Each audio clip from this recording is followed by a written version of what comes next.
All right, joining me via Zoom. Very excited to have this gentleman on the show. Head coach of the Toronto Raptors, also author of the book, and I'm going to hold it up for people who do watch it on Zoom.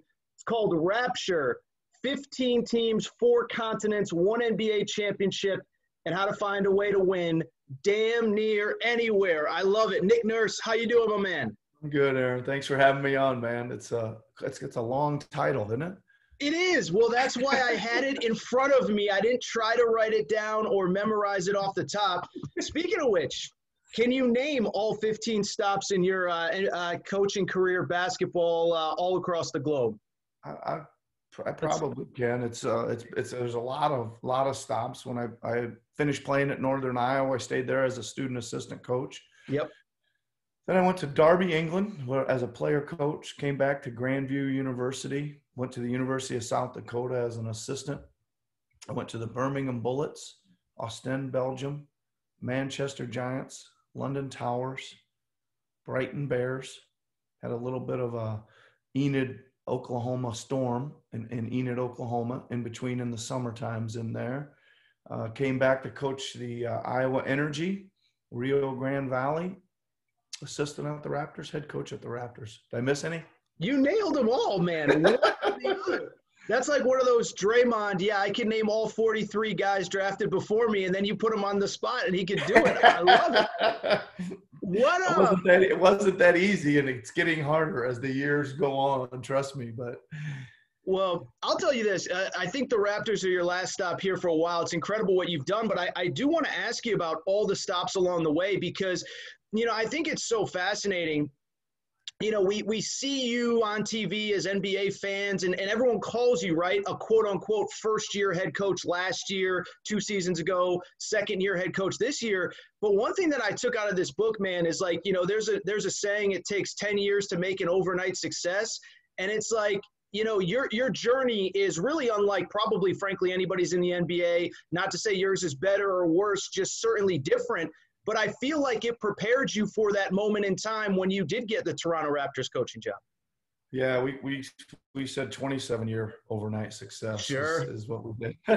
But yeah, it was for me just trying to get head coaching experience and listen, that's kind of what I first went to England for. I just wanted to find out if I was any good at it, and I wanted to, be able to call my own shots, get in front of a team, and then try to learn the craft. Use the games as a laboratory to experiment, study leadership, study sports psychology, study the X and O's, all the stuff that goes into coaching. And, I always tell young coaches, man, there's nothing more valuable than that head coaching experience, even if it's in the backwaters or with a younger team or an AAU team or whatever, that there's a lot of experience there to be gained being the head coach. Yeah, it's funny. A friend of mine in my business is a friend of yours as well, Colin Cowherd. And, he's talked to me and other people about kind of learning, making his quote unquote mistakes on a small stage. So when he got to ESPN and eventually Fox Sports, he had kind of filed down the edges and smoothed things out. Do you feel like that's what your experience was? I mean, I'm guessing you probably made some mistakes that you learned from along the way. Is that fair to say as well? Yeah, I for sure. I think that not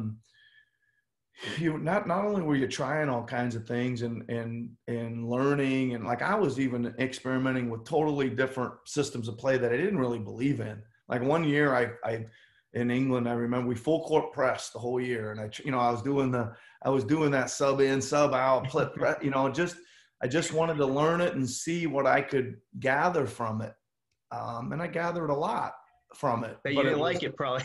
Well, didn't like it as a full-time thing, but still there's sometimes and you even this year in a game or two where it's pretty much you think it's over and you say to the guys, hey, our last chance here is to full court press for about 6 minutes, and then we're either going to be back in the game or we'll throw in the tie, and we pulled a couple of them off. So I think, that's useful. Even though I spent a whole season working on it, it was useful for a couple wins this year. But yeah, I think all of it, like in a microcosm, even there was media to deal with. There was going on television in Britain. There was things that you have to be able to handle a lot of the things other than just coaching the game each and every night.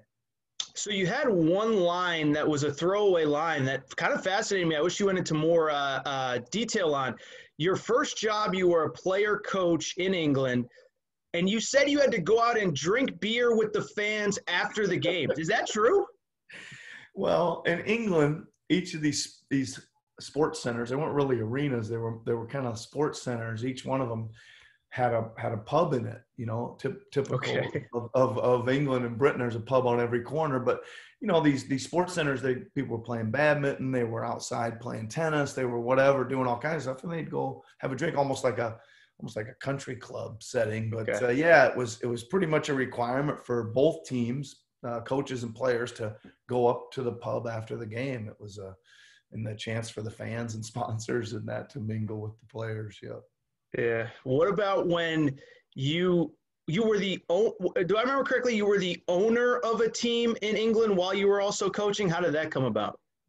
Yeah, I was just about ready to go to Spain to take an assistant coaching job, and they kind of came up with this: hey, coach the team, have part ownership, be the GM, do everything, and this was in Brighton, England, and I decided to do it. It was not the wisest decision. You say you learn a lot of things, but again, just trying to put my heart and soul into it and keep coaching and do some things. We had some cool moments there, but it was tough coming back from that. It was definitely a hard work to do all that stuff.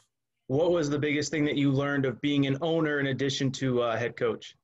That it's not easy. The business of basketball and marketing and selling sponsorships and tickets and all that stuff is its own separate entity, and there's not a lot of teams having success with it outside the NBA. Yeah, I think Mark Cuban has talked about, it's like the stylish cool thing to say, oh, I want to be an entrepreneur now. And then you got to do it, and you got to meet payroll, and you got to do this, and you got this HR problem, you got that. And he's like, you know what? It's really not for everybody. You got to have a certain type of personality and all that. What about when you coached Dennis Rodman during your time in England? It was amazing.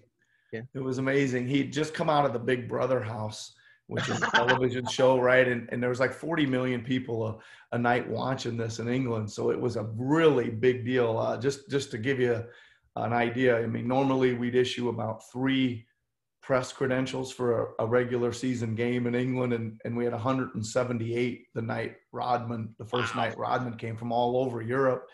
And he was amazing. Took about 6 bodyguards to get him from the car to there were so many people outside the arena. He came in and threw a backdoor pass the first possession, just like he did. And he took a charge on the other end. The place was going crazy, and he played well. And it was quite an experience. Really like Dennis. I really like him. Well, I was going to say, you saw him in Vegas at Summer League a few years ago, right? Yeah.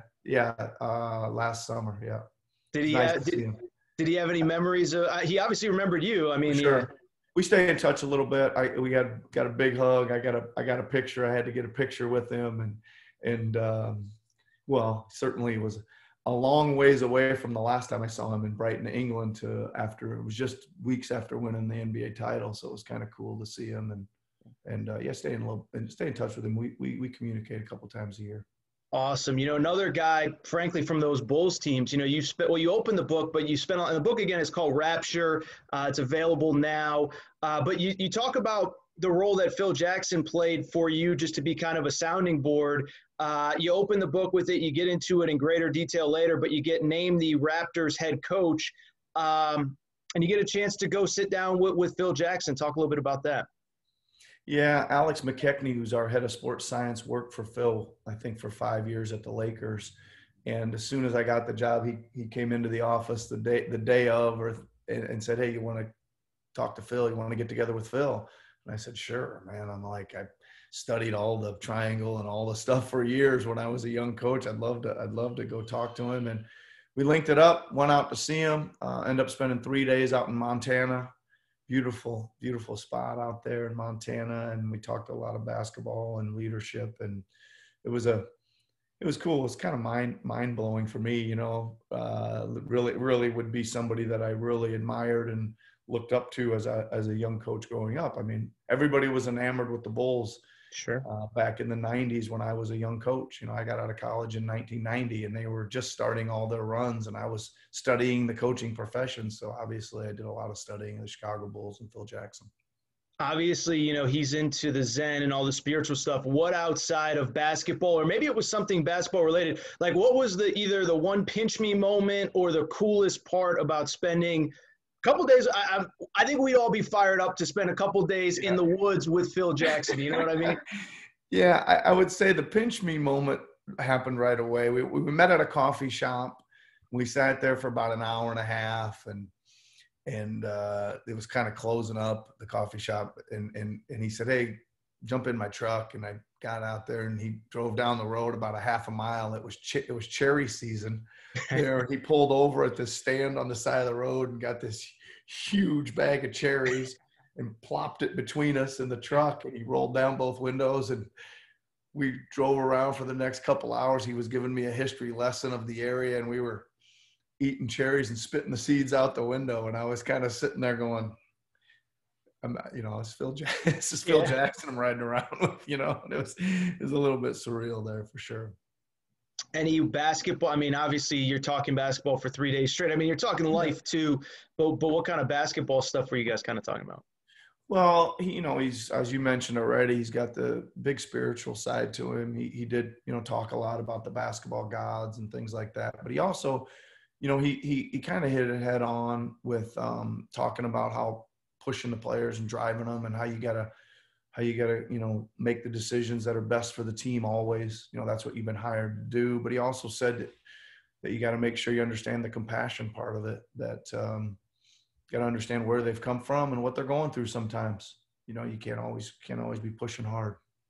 Well, and that was something I've really enjoyed about the book was you mentioned this really 4 or 5 times throughout the book, but, I think we all think of sports as this, put the team before yourself and everybody's got to sacrifice. And I think the coaches that we all grew up playing for, that was the message, right? Like there's nobody bigger than the team, all that stuff.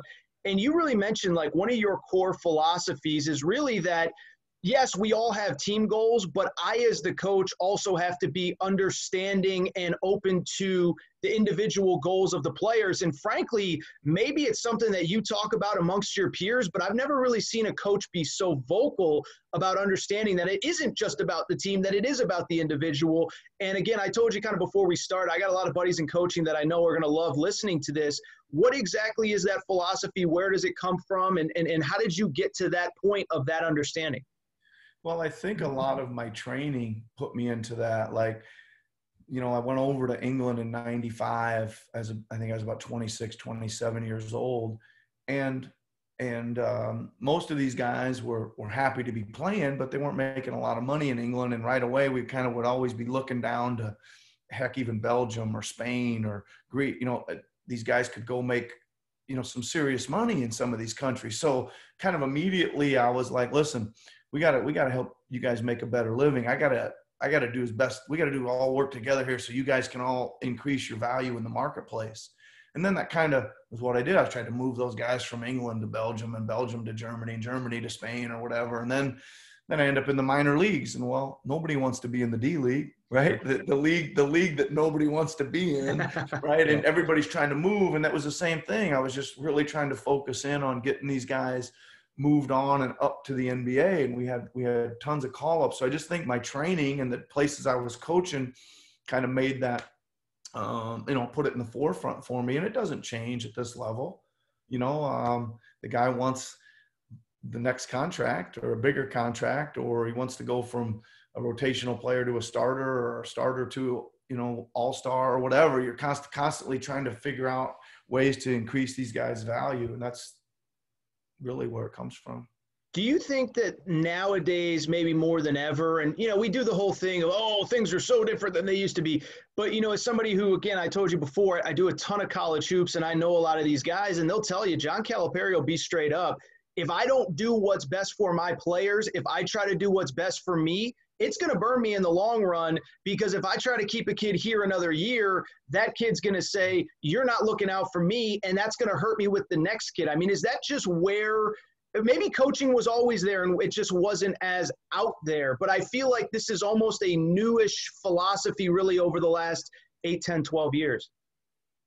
Well, I'm not sure if it's a new philosophy or not, but what I would say is this is like, I could never, like, it's not in my makeup, right? It's just not in my makeup and again, maybe it's just part of my training. Like if I'd get a call from a big club in Europe, or let's say I'd get a call from an NBA GM, say, hey, I want to talk to you about some of your players. And I'd just be like, we could be helping them pack, pushing them out the door. I mean, yeah, we were going to get our butts kicked 2 nights later because we're losing our best 2 players or something like that. But I just not really in my makeup to ever even think that way. And I think it ends up helping you, right? Like Calipari says too, there's for us, once we started moving guys up, I think we started finding ourselves with a lot more people wanting to play for us, right? A lot more agents, a lot more calls, a lot more GMs, everybody, once they saw we really cared about player development and we were moving some guys through and up, I think it started building the program even bigger. Very good. Obviously now at the NBA level, and we hear a lot of stuff from the outside, and you can tell me if I'm 100% wrong, but a lot of it is ego management, and that's not in a bad way. Everybody has an ego, et cetera. One of the things I found interesting is, you really make it a point in the book to really say, I try to kind of ease off my guys. I don't lead the film sessions. I let my assistants do it. I think I got to a point I just finished last night where you said something to the effect of, I choose about 4, 5, 6 times a year and no more where I really jump on them. I mean, is that just from trial and error from being a head coach for 27 years, or where do those philosophies come from? Yeah, I mean, I believe strongly in kind of hiring good people and letting them use their talents. But like, we're talking about your staff. Like, my staff's incredible, and I want them to go out there and coach. Right? I can't be running every session and running every drill and running. I mean, I could, but it's no fun for them. I think it would stunt our team's growth. Certainly would stunt our coaches' development and growth. And they get tired of hearing my voice anyway. I mean, I think one of the things I mentioned in the book is my voice is a finite resource. There's only so much they want to hear it during a season. So I try to save it. And you're right. I've probably learned from over talking, trying to over motivate, over volume, whatever it is. Right. And you just try to be a little quieter and pick and choose your moments. And last year I really, really wanted to do that. I wanted to save a lot of my stuff till the playoffs. When you get the Raptors job, you talked about really just frankly, what we've already talked about. So if it's repetitive, I apologize. But, you said, I've been waiting 27 years, 26 years, 25 years, whatever it was at this point, and I'm going to be myself. I mean, that's something that I find as I cover sports is guys get that big boy job, and it's like, well, I got to do this or I got to act a certain way. And it felt, again, it's the same question in a different verbiage, but it just feels like you're very comfortable in your own skin. And I'm guessing that comes from, again, you've done this. You might be a first-year or second-year NBA head coach, but you've been doing this for 30 years now. Yeah, probably going into that, Aaron, I had 1,000 games under my belt, right? And that's somewhat official, in a league that somebody was keeping track in. And there was probably another 1,000 unofficial from summer leagues and Basketball Without Borders and European All-Star League camps and wherever, Adidas Nation, wherever I could get my hands on a group of players. I was trying to do that again to just get more experience. And the experience I was trying to look for was trying to develop chemistry, develop roles quickly, have some methods that I could teach quickly, even if it's just a week-long camp or something, and things that they could understand and go out there and execute quickly. Just trying to hone all those skills, doing it over and over, man. And that's helps. But the other thing I'd like to say is Masai Ujiri and Bobby Webster here at the Raptors really pushed and wanted someone who was innovative. They wanted me to do some different things. And I can't tell you how far that goes when your bosses are saying, man, go out there and well, go out there and do some of the stuff you've told us you've done way back Sure. when. You know what I mean? Let's Sure. see what happens, man. You know, if it works, keep it, put it in a toolbox. If it doesn't, we'll crumple it up quick and get rid of it and move on to the next one. So that helps too. So, okay, so I'm going to ask a tough question here, and I apologize in advance, but I am curious. You know, you talk about the opportunity to get that Raptors job, and Dwayne Casey's let go, friend of yours. It's nothing personal. The organization feels like they need to move on. And you don't really say in the book what you believe or what Masai Ujiri and the other management at Toronto told you as to why you got the job. Because I'm just going to tell you, you don't care. But in the media, idiots like me at the time when you were hired were saying, why are you promoting this guy when you just fired, the head coach off of his staff, his former boss? And we were all wrong. You and Masai look very smart right now. But what do you believe that they saw in you to give you that opportunity to be the head coach of the Raptors? Well, I mean, it's okay. It's a good question. I actually had to look up the other day. I was filling out some paperwork. I had to look out the date I got hired, and Sure. I went online to get the exact date for some paperwork. And the first story I clicked on was a couple of sports guys just going bonkers about why in the hell, what you just said, why in the hell they hire this guy. You know, first of all, I thought I was going to be a head coach going into 2 seasons ago. I was getting contacted by most of the teams that had jobs open. Really surprised. I thought, you know, we got the season ended. They had the postseason press conferences. I thought I was really surprised when they did decide to let Coach Casey go. And they you know, they asked, get ready, we're going to interview you. It was a long process, the first one, and I just tried to, you know, say, listen, there's a lot of really good things here. We win in a lot of games, and these are the couple of little things I might add or change or try different. And I think that there was some stability there was probably the big reason, because there was going to be a lot of players coming back, and there was some success there would be another reason. And I don't know, I guess I just convinced him in the interview that I had the experience and whatever to hang in there and do the job. Fantastic. Last couple of questions. I know you got to run here to do some other interviews. The first one, you tell this great story in the book, Kawhi Leonard, new to the team. We all know how it ended. But you know, one, you get him on the whiteboard when you first meet him, and you guys click instantly. But then you tell a story about in a film session, I think it was early to middle of the season, where he hasn't really said much, and all of a sudden, Kawhi speaks his what he has to say. And the rest basically is history at that point. Yeah, it's a great story. We were off to a great start, but we'd lost a couple in a row, and I think we're maybe 13-4 or something like that off a couple losses. We're having the film, and the discussion is going that we need to pass the ball more. We need to, you know, there was some people saying, yeah, sometimes we just need to pass for the hell of it. Just swing it side to side just for the hell of it. And you know, it was kind of getting excited this side of the room, you know, all the second unit, third unit guys were all getting fired up. And then Kawhi said, hey, I ain't passing for the hell of it. just like dead quiet. And he said, my job's to score or to draw multiple defenders, and then I'm going to pass, and it's your job to score. And it was like the perfect kind of thing that needed to be said, and for him to kind of introduce himself to the team that way. And that's a great story. Great story. Fantastic.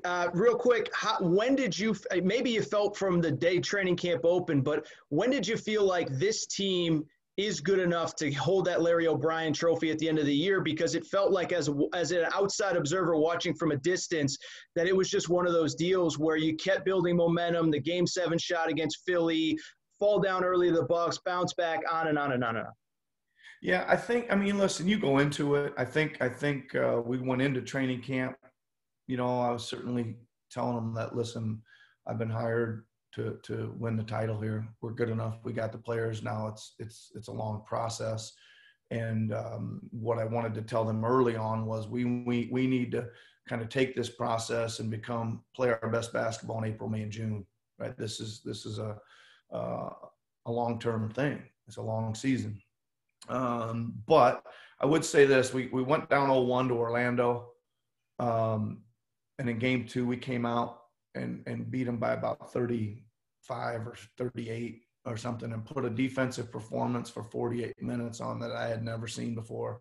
And I went to the team and said, if we're going to play defense like this, we can go anywhere we want to go. And that was probably my first realization that we were going to be there, and we were going to have a chance with a great defensive kind of mindset.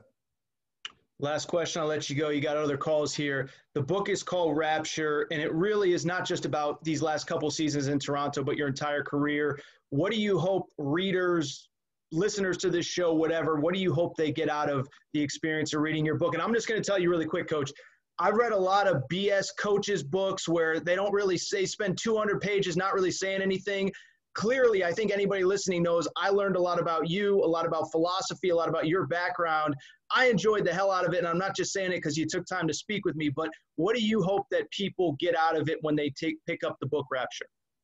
Well, I think it's it's the journey that you're on, right? You got all these little jobs you're doing, or whatever jobs you're doing on your way, maybe up the ladder, maybe not. But if you get the chance, you want to be prepared, right? I loved each and every one of those teams I coached. They meant the world to me at the time. I was trying to learn as much as I could each and every season. And if I ever got a shot at a big job like the Raptors, I was going to be ready for it. Fantastic. The book, again, is Rapture, 15 teams, 4 countries, 1 NBA championship, and how to find a way to win damn near anywhere. Coach Nurse, this was a lot of fun, man. I know you're busy. Hope to do this again in the future, but thank you for the time, man. Genuinely appreciate it. No, thank you, Aaron. Good job, man.